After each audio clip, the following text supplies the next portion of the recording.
Hello everybody, welcome back to the channel. I am Frankly FM84 and a big thank you for coming back and joining me on another episode of Bello Calcio. We are currently out in Japan in the J-League. We are managing Shonan Bellmare. So in yesterday's episode, you'd have seen us beating Suwon Blue Wings 3-2 in the AFC Champions League quarter-finals, and that moves us forwards to face off in an all-Japanese semi-final to try and book our place in the final. You've missed nothing in the time you've been away, so we are just going to jump into today's episode.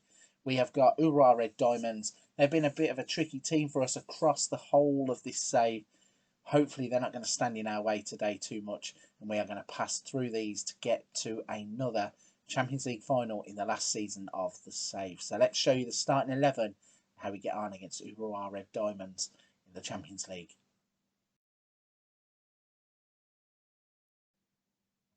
Here we go then. This is the all-important starting 11 that's going to try and fire us into another Champions League final. So we have Tani in goal, Hirabayashi, Tachibana, Hatanaka and Kuwahara are the back four. Ghana is going to play in front of them as always. We have Presart wide left, Atangana and Hayashi wide right. We have Mayashita and Mita up top. So a young strike force who are both wanted by Paris Saint-Germain, as it turns out. Bit strange considering Miyashita's only played 6 games for the first team, but hey ho, that's probably the potential that he has. So the rests on their shoulders to fire us into a final. Can we do it? Let's show you how we get on against Urawa Red Diamonds. Straight away then, the game is kicking off and there is something developing straight from kickoff. Hirabayashi is charging forwards, tries to find Presart wide left. He does. Mita is in the box. And Mita has scored after 14 seconds. And that is absolutely amazing. 44 goals on the season. This kid is electric. You can see exactly why PSG want him. Thought Hirabayashi had overdone the pass here. Presart, though, not needing a single touch apart from the one that crosses it in. Mita with the header. Goalkeeper goes down. That is the perfect way to kick off an AFC Champions League semi-final. 1-0, one attack. Let's just hope that we can keep this intensity up. I'd like to put this game to bed as quickly as possible. Some of the past few games with the 3-2s, the 4-5s and the 4-3s have been a little bit close for comfort. If we can just get this one done. Miyashita's had the shot. Schmidt has turned it round for a corner. Yeah, would definitely like to be putting this one away sooner rather than later. Ghana's going to take a corner. Tachibana with a header. Goalkeeper doesn't need to make a touch. It just goes over the bar into the crowd behind the goal, and it stays at 1-0. Just like in yesterday's game though against Suwon, Urawa not having any of the ball or any of the chances so far, and again it's us on the attack with Hirabayashi. Miyashita is bringing the ball out to the wide left, plays it back into Hirabayashi. What can he do with it? He's going to go up the line. Can he cross the ball in? He can't find Presart, but it's only cleared as far as Tachibana. What can he do with it? He's going to cut inside, finds just wide open space really, but Ghana's there regardless.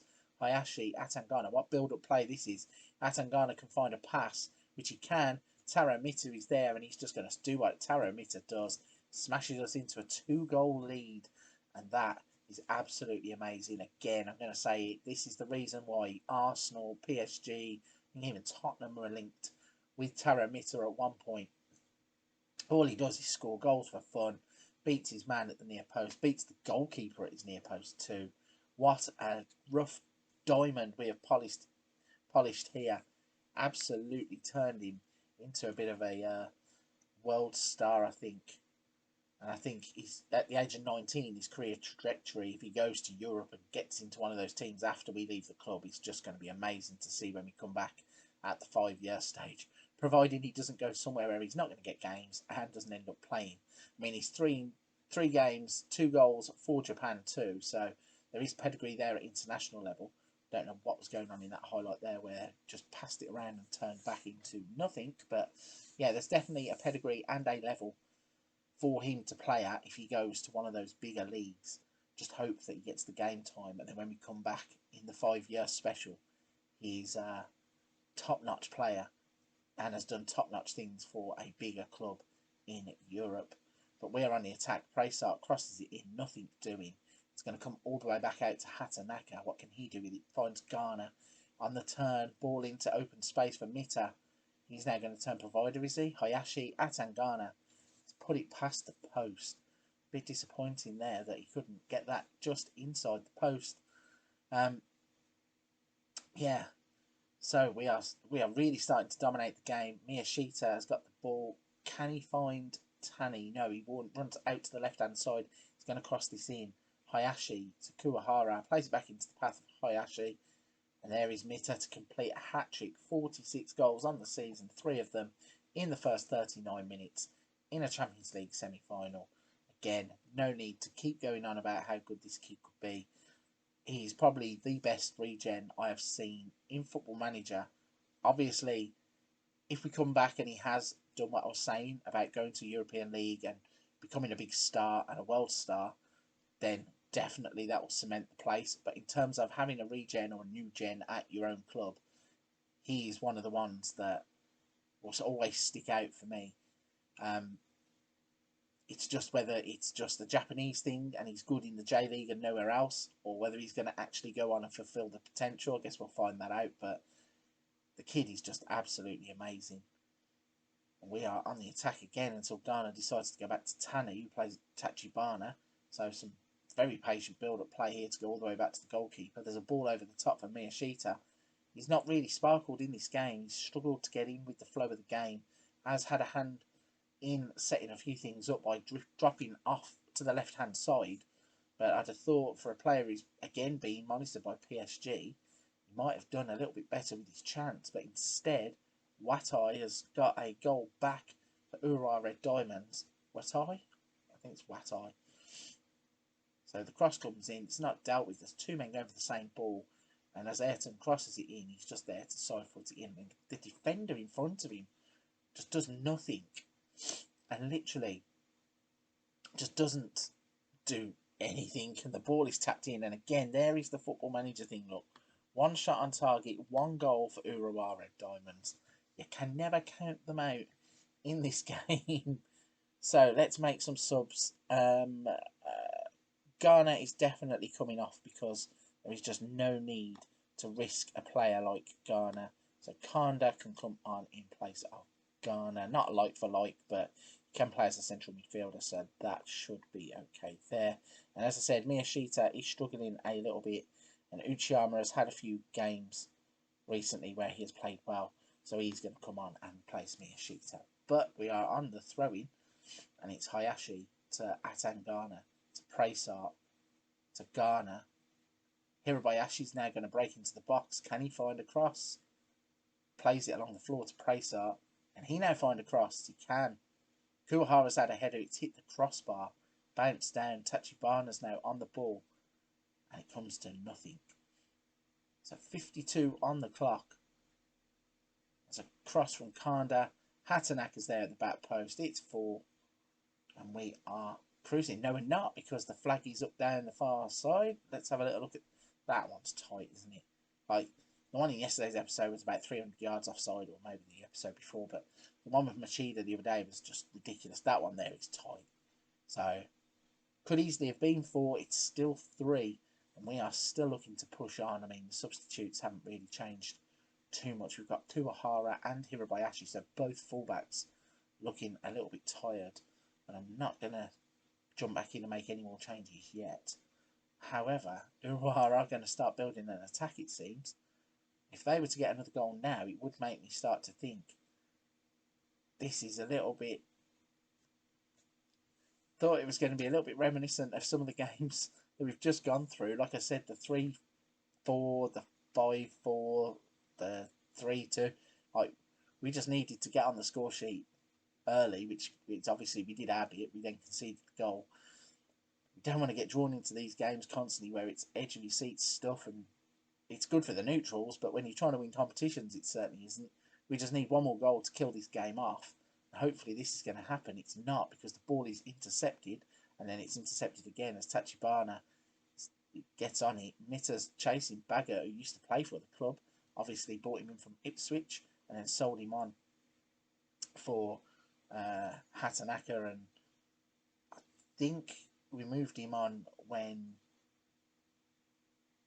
I can't think of the defender who used to play for Southampton and Sampdoria. I can see his face, but I can't think of his name because we've also scored. Taro Mita has another goal. Maeda. Is that his name? I can't think. It's not important. Anyway, I'm just waffling. It's 4-1.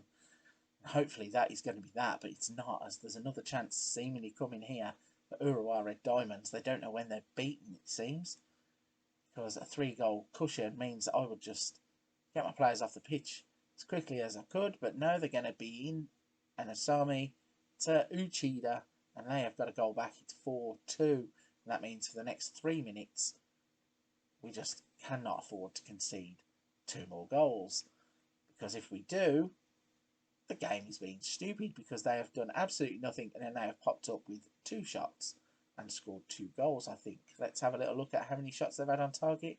Okay, no, bit harsh.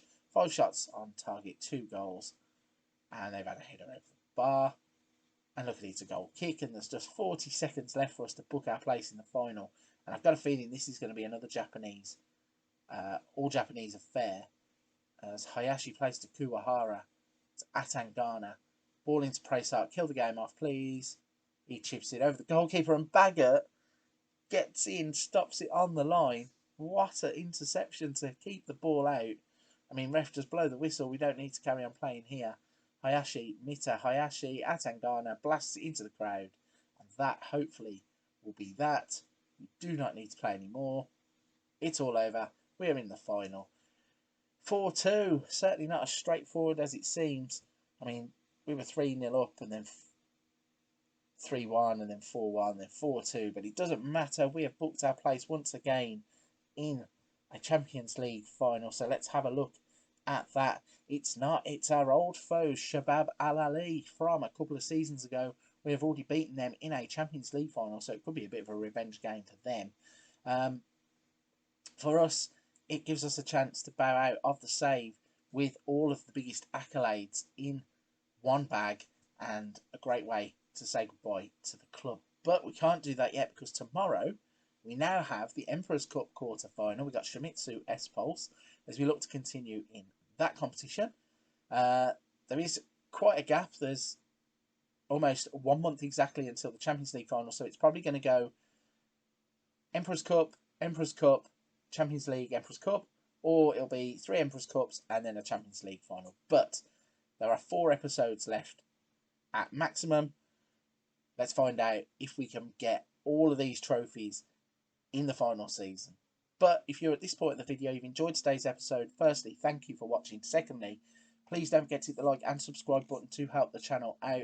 Every single person that takes the time to do that really does help the channel. Every interaction, whether it be a comment, a like, or sharing the video, they all really do help to get this video to other people and then to grow the community that we are building here on YouTube. But for this one, I'm going to be leaving it there. Please come back tomorrow and find out if we can continue our journey to gathering all the trophies as we face off against Shimizu S-Pulse in the Emperor's Cup quarter-final.